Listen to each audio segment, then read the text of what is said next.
What's up guys, Potato Sensei here. We're back again with another tier list video. So today, my tier list is going to be the Nintendo Switch games from launch all the way to, I'll say, December 2020, because there haven't been any big releases since Age of Calamity, so that's basically the most recent game on here. I'll go over the different tiers. We have System Seller, so this is, you would literally buy the console for that game. Then we have Amazing, it's amazing. Good is, I'd say, it's usually like B tier, like it's a good game but had some flaws.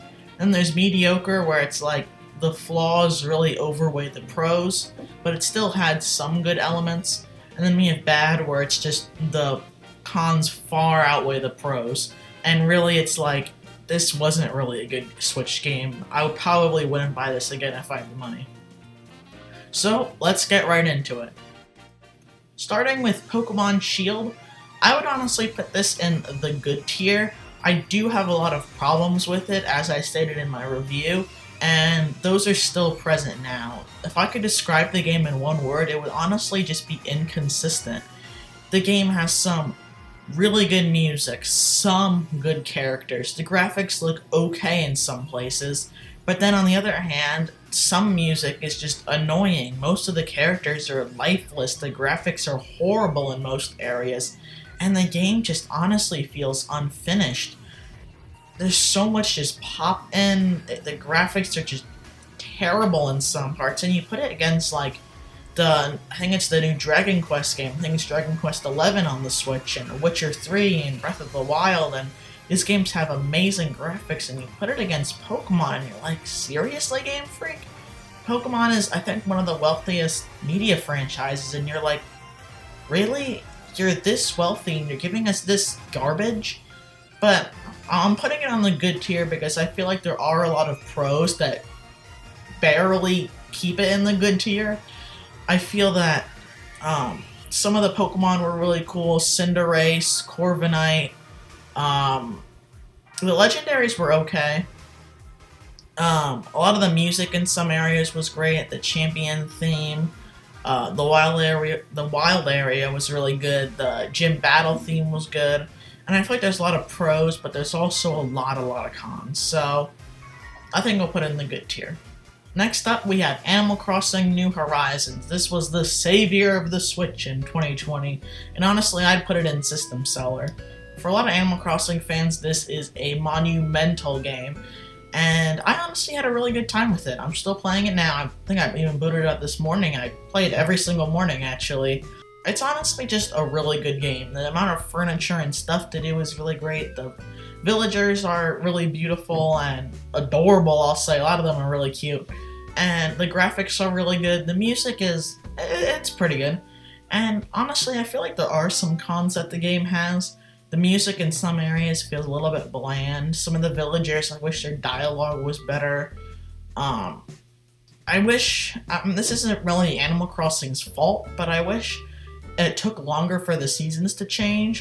It was constantly changing. I constantly have to like switch furniture, and I just wanted to have like a set town and keep it the whole year, and it was kind of hard. But honestly, I still think it's a System Seller. This is a really high quality game. I think Animal Crossing fans will like it. It does lose a little bit of that Animal Crossing like atmosphere, because I feel like it was more focused on making your island look beautiful more than just taking in the scenery.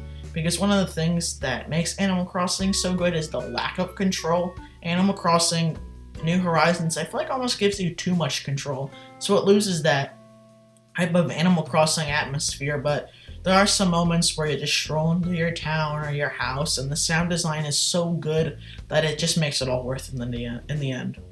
Next, we have Donkey Kong Country Tropical Freeze. When I first played this game, I was like, I really wasn't a fan of it. I felt like the checkpoints were too far away. I felt like it was too difficult almost. But I went back to it recently, a couple of months ago, and I honestly just loved it. I beat the game, I had so much fun with it. It's honestly one of the best 2D platformers. I'd honestly put it in amazing.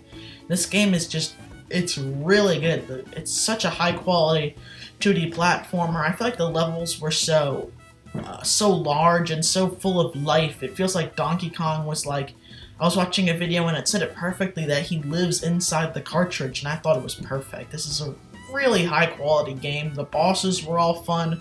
I felt like it felt difficult, but it also felt fair. Like, I felt like every death I had was like, that was my fault, that wasn't the game's fault.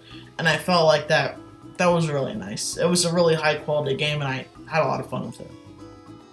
Now, moving on to ARMS.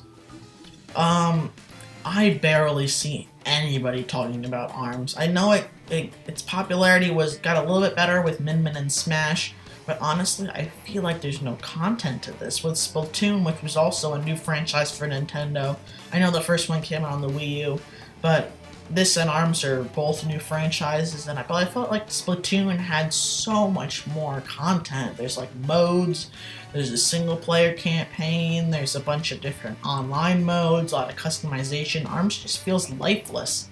The gameplay is good, but I felt like it was just a concept, and they thought of, oh, that's a really cool concept, and then they sold it to us for $60.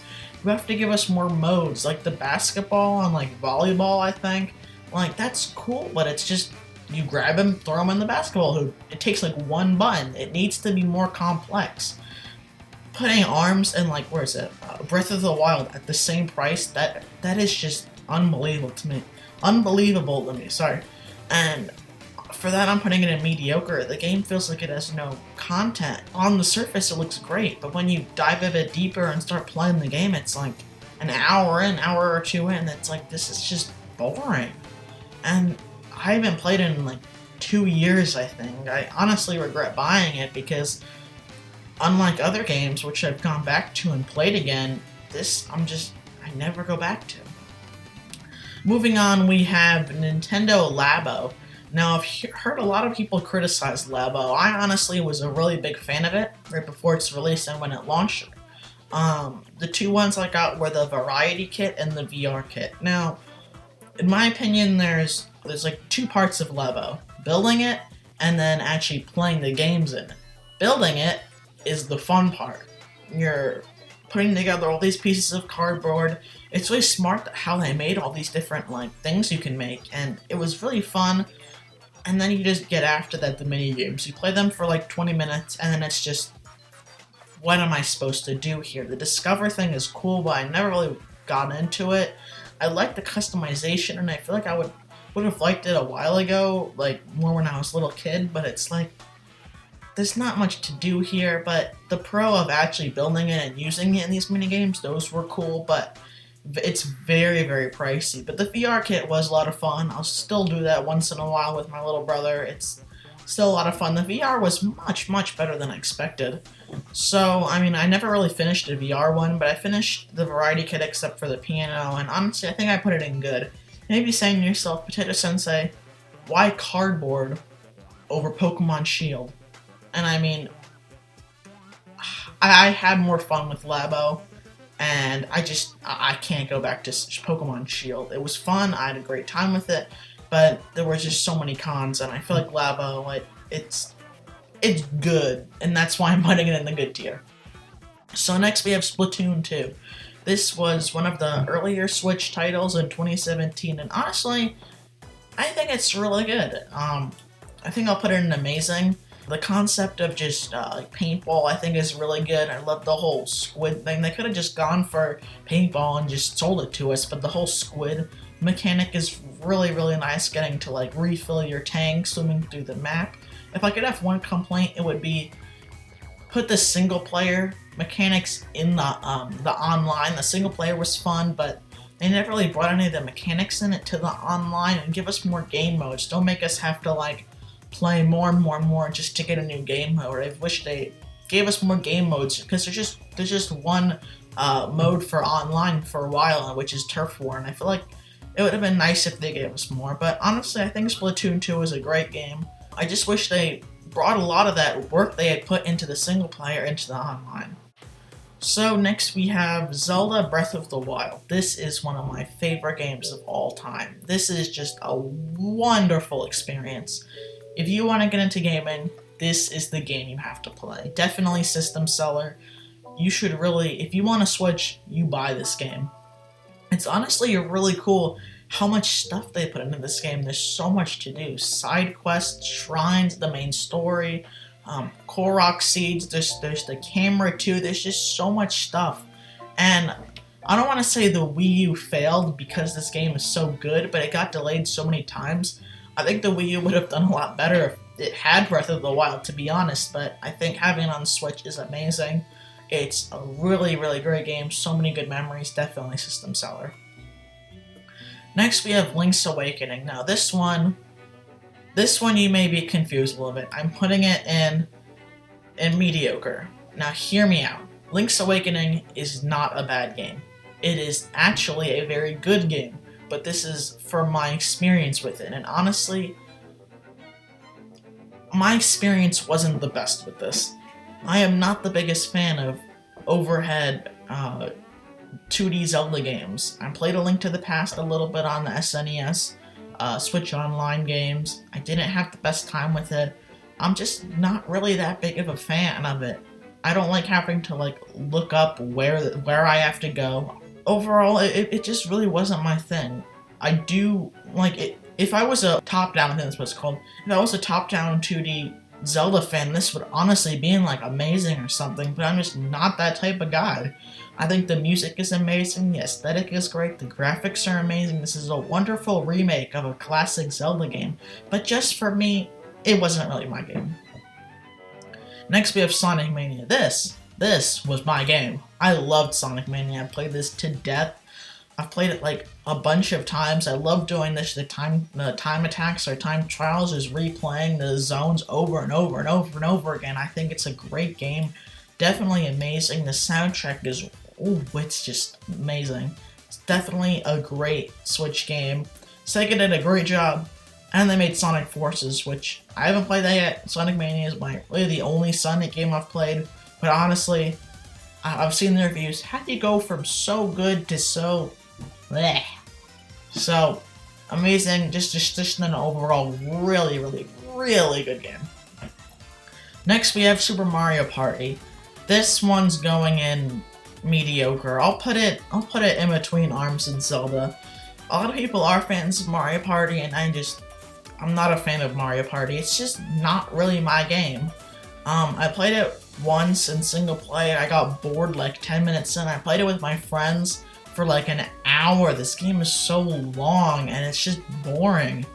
I'd much rather play Smash or Mario Kart or just something else with my friends, not Mario Party. I mean, it's fun for a bit. The aesthetic is nice, a cool Mario board game, but it just doesn't deliver. It's boring. I wish it was a lot more fast-paced. The mini-games are fun, but it's just so slow and sluggish. It's just not my game. Next we have Astral Chain. This one is definitely going in amazing. This was my first really I want to say it was my first Platinum Games game. It was my first I want to say anime narratively driven story hack and slash game. A lot of the Switch games I've played were Sonic Mania was my first Sonic game. Astral Chain was my first hack and slash game. I have played a lot of Pokemon games, but Astral Chain overall was just really good. The voice acting was pretty good.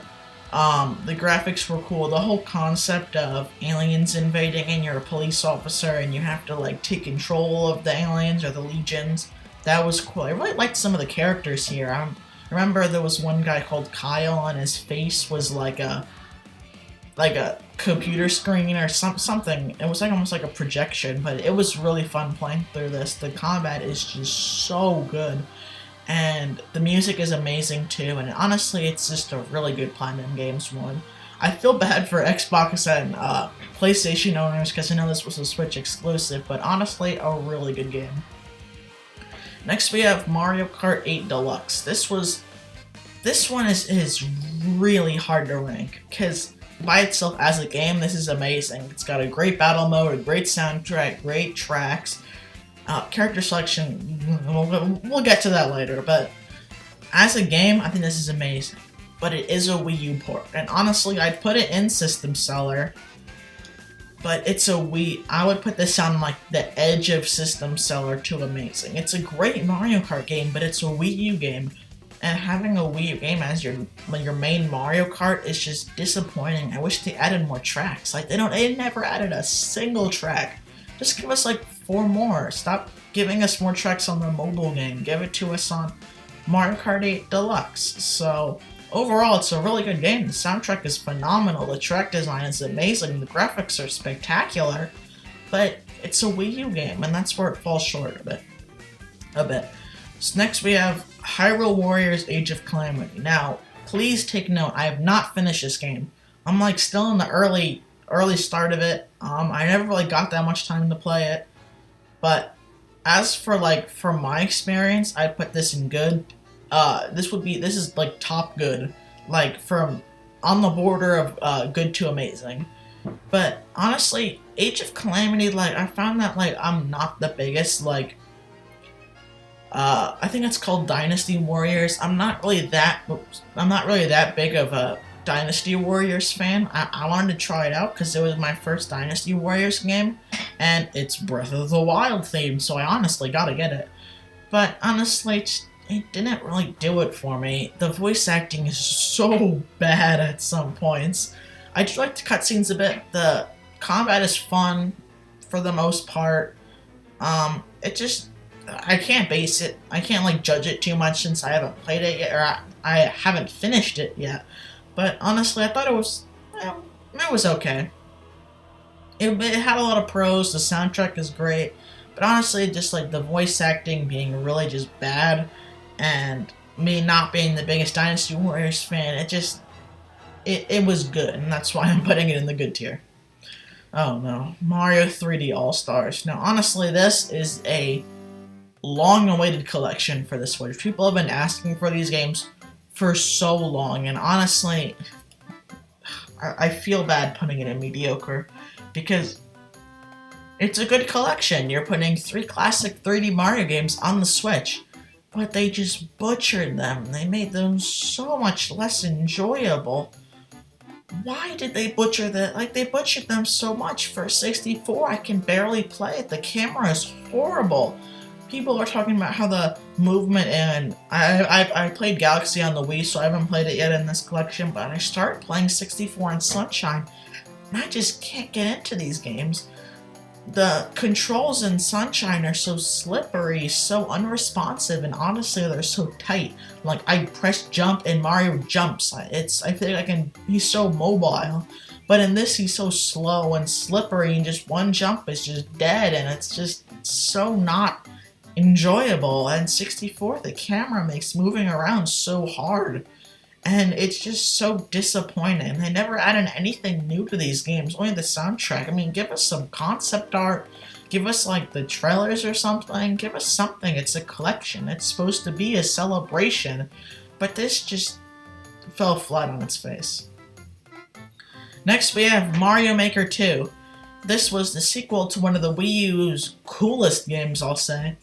Getting to make your own Mario level is just a dream come true, and honestly, I think I'd put it in amazing. The game does have some stuff it messes up in, being the online, being why did the DLC stop coming so early, but honestly, this is a great game. The graphics are really good, actually, I found, and honestly, it's just really good. Making your own Mario Kart, I wish Mario Kart levels. Make your own Mario levels is just so much fun. The story mode was a little bit lacking. It was just play some levels, but honestly, it was pretty fun. There's a lot of stuff you can do in here, so much replayability, and honestly, it's really good. Next, we have Pikmin 3 Deluxe. Now, this is hard, just like Mario Kart 8 Deluxe, which is a Wii U game. It's a Wii U game. Do you rank it by itself or as a Wii U game? And honestly, I would put it in system seller. I think this is an amazing game, and Pikmin 3 is my favorite game of all time.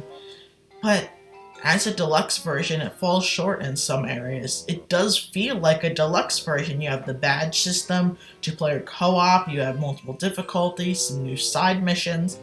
But personally, I would have much preferred if they took out all these side missions, all these Olimar return stuff, and just give us one new area. Just say Olimar and Louie, they're in debt again, they need more money. They go to this new area, and it's just a whole new area, just one area. They give us a a Garden of Hope style one, or a Twilight River, where it's just one complete new area that you can explore. That, my friends, would be amazing.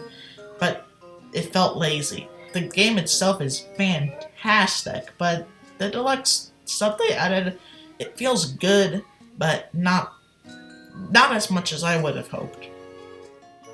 Next we have Mario Odyssey. This, my friends, this is a celebration on a whole nother level. A celebration of Mario's history throughout so many years, and honestly, I'd put this right next to Breath of the Wild. The Switch's first year was jam-packed with games, and I think Mario Odyssey and Zelda Breath of the Wild are the Switch's two best games. These are fantastic experiences.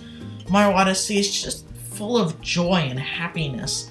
The colors are so vibrant, the soundtrack is amazing. It just has so much imagination and creativity. It's honestly amazing. It does retain that whole Bowser kidnaps Peach, but I don't even care. It went back to it kind of went in between 64 and Galaxy and like the sandboxy elements, but I'm fine with it. I love Galaxy. And honestly, I think this is amazing. Each kingdom is just amazing. I love it so much. This game is so amazing. It holds a really special place in my heart. I've made so many YouTube videos on it.